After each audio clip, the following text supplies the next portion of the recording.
आज हम leave licence agreement और रेंट एग्रीमेंट के बारे में बात करेंगे। वैसे तो दोनों ही एग्रीमेंट किराएदार और मालिक के हक की बात करते हैं, लेकिन कई बार देखा जाता है कि लोग इसको एक जैसा ही डॉक्यूमेंट समझ लेते हैं, लेकिन दोनों में बहुत बड़ा डिफरेंस है। और आज हम बात करेंगे लीव एंड लाइसेंस एग्रीमेंट और रेंट एग्रीमेंट में क्या फर्क है और मालिक को, जो प्रॉपर्टी का मालिक है, उसको लीव एंड लाइसेंस एग्रीमेंट ही क्यों करना चाहिए बनस्पत रेंट एग्रीमेंट के। लीव एंड लाइसेंस एग्रीमेंट मकान मालिक के ज्यादा हक में होता है, क्योंकि यह किराएदारी नियंत्रण कानून जो कि रेंट कंट्रोल एक्ट है उसके अंतर्गत नहीं आता है। और ये एक तरीके का एक ऐसा एग्रीमेंट है कि उसको इस्तेमाल करने के बाद प्रॉपर्टी को छोड़ना ही होगा। कुछ ऐसे बात करें कि जैसे जूम कार, यूलू कार चलती हैं और आप उससे कार को लेते हैं और एक समय तक उसको इस्तेमाल करने के बाद आप उसको छोड़ देते हैं। वहीं यदि रेंट एग्रीमेंट की बात करें तो एक किराएदार यदि 10 साल से ज्यादा एक प्रॉपर्टी पर रह लेता है तो वह उस प्रॉपर्टी पे कई बार मालिकाना हक की बात करता है और मालिक के पास केवल किराया बढ़ाना और या उसको खाली कराने के नोटिस देने के अलावा कोई भी साधन नहीं बचता।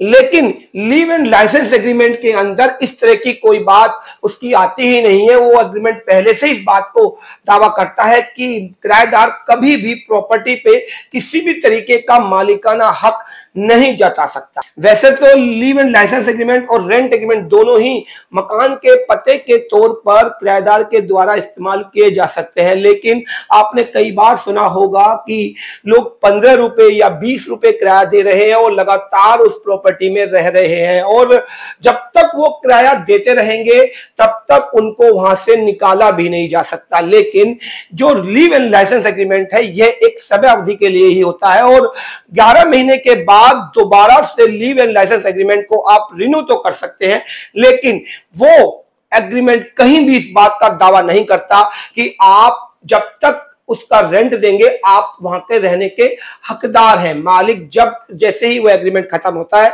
उसको किराएदार को निकालने का नोटिस दे सकता है। नोटिस की भी आवश्यकता इसलिए नहीं पड़ती है कि उसमें पहले से ही क्लियर है कि खत्म होने के बाद आपके वहां रहने का हक स्वतः ही खत्म हो जाता है।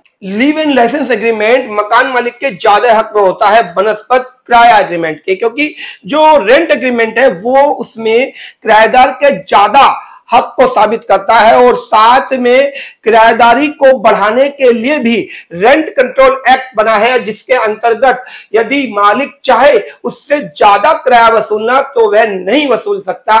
वहीं जो लीव एंड लाइसेंस एग्रीमेंट है वह खत्म हो जाने के बाद यदि किराएदार उसको दोबारा रिन्यू करना चाहता है तो उसके ऊपर कोई भी रेंट कंट्रोल एक्ट की कोई भी कानूनी बाधा नहीं आती है। वह जो मन करे उतना किराया अगली बार के लिए वसूल कर सकता है। तो अगली बार मकान मालिक यदि रेंट पर अपनी प्रॉपर्टी दे तो लीव एंड लाइसेंस एग्रीमेंट करें या ना कि रेंट एग्रीमेंट। इस बात को यदि आप पुख्ता से जानकारी लेना चाहते हैं तो मुझसे जुड़िए और मेरा नंबर आपको स्क्रीन पर मिल रहा है, और साथ में इसी तरह की महत्वपूर्ण जानकारी लगातार पाने के लिए मुझे फॉलो करें। यदि यह वीडियो आप यूट्यूब पर देख रहे हैं तो हमें सब्सक्राइब करें, फेसबुक पर देख रहे हैं तो फॉलो करें, ट्वीट पे देख रहे हैं तो भी हमें फॉलो करें। साथ में इसी तरह की जानकारी लगातार मैं आप तक पहुंचाता रहूंगा।